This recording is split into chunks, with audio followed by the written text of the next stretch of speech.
A doutrina católica vem cegando e enganando as pessoas ao longo dos séculos, através da mentira de que a mesma fora fundada por Pedro, se intitulando a Igreja de Cristo. O Messias não fundou nenhuma religião. Quando mesmo se referia a Pedro ser sua igreja, ele se referia ao corpo de Pedro, o corpo humano, verdadeiro templo vivo do Pai, criado à sua imagem e semelhança, e não a um templo de pedra. O nome Pedro se deriva de Petros, que significa pedra, ou seja, sobre esta pedra, Pedro, edificarei a minha igreja. O Messias se referiu ao corpo de Pedro e não de uma instituição religiosa, tanto que em sua carta Pedro mesmo confirma que somos pedras vivas, que constituem o templo santo do Pai, ou seja, nós somos a verdadeira igreja, pedras vivas como ele, formando a verdadeira igreja do Messias. Não existe nenhuma menção da Igreja Católica nas Escrituras, nem mesmo em Apocalipse, quando o Mestre enviou cartas às suas igrejas. Paulo, quando esteve preso em Roma por 2 anos, nunca mencionou qualquer igreja fundada por Pedro. Além disso, nenhuma passagem bíblica cita Pedro fundando alguma igreja ou se intitulando líder ou papa. Além disso, o catolicismo só surgiu depois de 300 anos da morte de Pedro, provando que nunca fora fundada por ele ou pelo Messias, mas que se aproveitou de uma mentira de que é a única igreja verdadeira para enganar as pessoas ao longo do tempo. Quem fundou o catolicismo foi o imperador Constantino, que unificou o Império Romano em uma só religião. O mesmo converteu todos os templos pagãos de Roma em templos cristãos. Por meio do Concílio de Nicéia, promulgou e formulou toda a doutrina católica, como dias festivos, ordenanças, bem como os cargos eclesiásticos. Por isso o catolicismo é repleto de idolatria, paganismo e doutrinas mundanas, pois tudo foi herdado do paganismo romano, a exemplo a crença do inferno e purgatório, que foi herdado da história mítica de Hades, e também do culto ao sol, bem como a guarda do domingo, tudo oriundo do culto romano ao deus Sol Mitra, assim como toda a doutrina católica.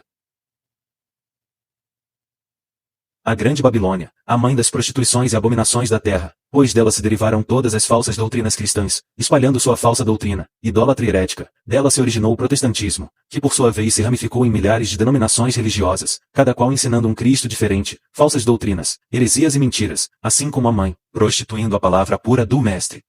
Instituiu homens como se fossem santos, com títulos de pai, mestre, sucessor de Pedro, do Messias, dentre outros. O catolicismo ainda alterou o tempo, com a criação do calendário gregoriano, o qual retirou vários dias da contagem do tempo. A mulher estava adornada de ouro e pedras preciosas. Tanto o ouro como as pedras preciosas é presença marcante no catolicismo, presente desde em utensílios, castiçais, vestimentas, estátuas, relicários, artes e reservas de ouro contidas no Banco do Vaticano.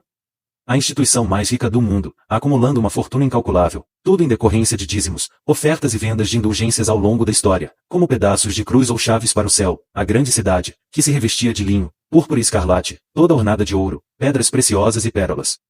A mulher tinha um cálice em sua mão, cheio das abominações e da imundícia da sua fornicação. O cálice de ouro é o principal objeto de culto no catolicismo, presente em todas as missas e rituais. As abominações e imundícies são as várias heresias e blasfêmias cometidos pelo catolicismo, como a adulteração das escrituras, idolatria, culto a mortos, culto a demônios, astros, ensinos heréticos como purgatório, almas, inferno, rituais, ladainhas, homens se intitulando como santos, pai e mestres.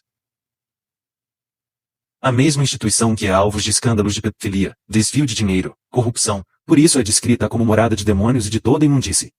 Veja que a mulher está vestida de púrpura e escarlate. No catolicismo os bispos usam vestes cor púrpura, enquanto os cardeais utilizam a cor escarlate. A mulher estava embriagada com o sangue dos santos, e do sangue das testemunhas do Messias. Representa o sangue dos que foram perseguidos e mortos pelo catolicismo, pois como fora criada pelo Império Romano a mesmo traz consigo o sangue derramado dos irmãos martirizados durante a perseguição romana, e também daqueles que se levantaram pela verdade do Messias, contra sua falsa doutrina de mentira e opressão ao longo da história, principalmente durante a Inquisição, onde a doutrina católica deveria ser tida como verdade absoluta. Quem questionasse ou não a obedecia era sumariamente morto.